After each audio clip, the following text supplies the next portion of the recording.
कई बार सरकार की गलत नीतियों की वजह से विद्यार्थियों का एक समूह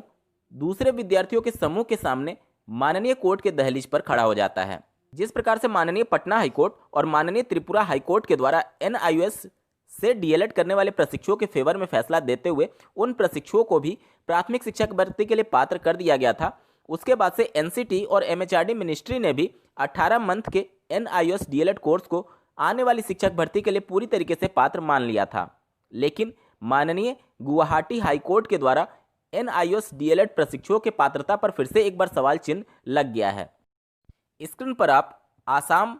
राज्य के माननीय गुवाहाटी हाईकोर्ट के एक आदेश को देख पा रहे हैं। यहां पर आप देख सकते हैं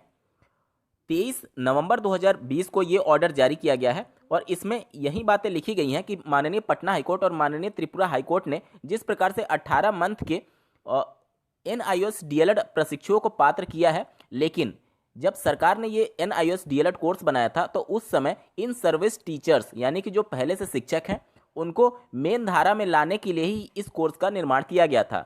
जैसा कि आपको ज्ञात होगा कि आरटीई एक्ट के बाद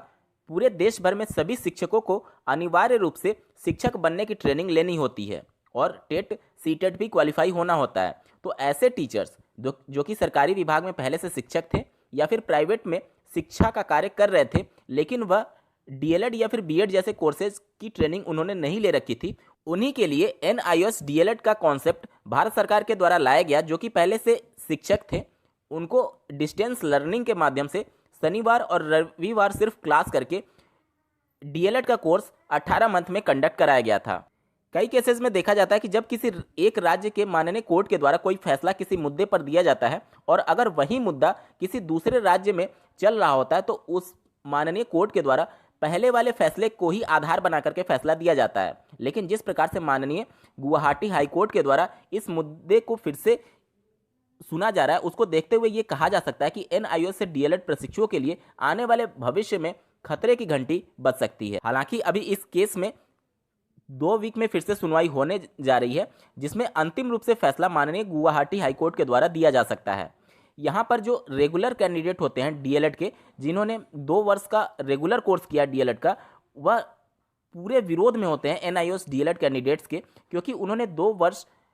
प्रत्येक वर्ष लगभग 50,000 रुपये फीस दी है, जबकि एनआईओएस से डीएलएड कैंडिडेट सिर्फ 6,000 रुपये सालाना फीस के तहत उनको आने वाली शिक्षक भर्ती में मौका दिया जा रहा है। तो निश्चित तौर पर दोनों के अपने तर्क सही हैं, लेकिन जिस प्रकार से भारत सरकार के द्वारा पहले ये तय किया गया था कि सिर्फ इन सर्विस टीचर्स के लिए ही ये कोर्स मान्य होगा, देखना दिलचस्प होगा कि माननीय गुवाहाटी हाईकोर्ट क्या कुछ फैसला देती है, क्योंकि इनके फैसले के बाद ही पूरा खेल बदल सकता है। और जिस प्रकार से माननीय पटना हाईकोर्ट या फिर माननीय त्रिपुरा हाईकोर्ट के फैसले के बाद से एनसीटी ने पूरे देश भर में एनआईओएस डीएलएड अभ्यर्थियों को मान्य किया था, अगर माननीय गुवाहाटी हाईकोर्ट के द्वारा इसके विरोध में कुछ फैसला दिया जाता है तो अब देखना होगा कि एनसीटी या फिर एमएचआरडी मिनिस्ट्री इस पूरे फैसले का किस प्रकार से साथ देती है या फिर किस प्रकार से इस फैसले को इम्प्लीमेंट करती है पूरे देश भर में। इस वीडियो को देखने के लिए आपका बहुत बहुत धन्यवाद।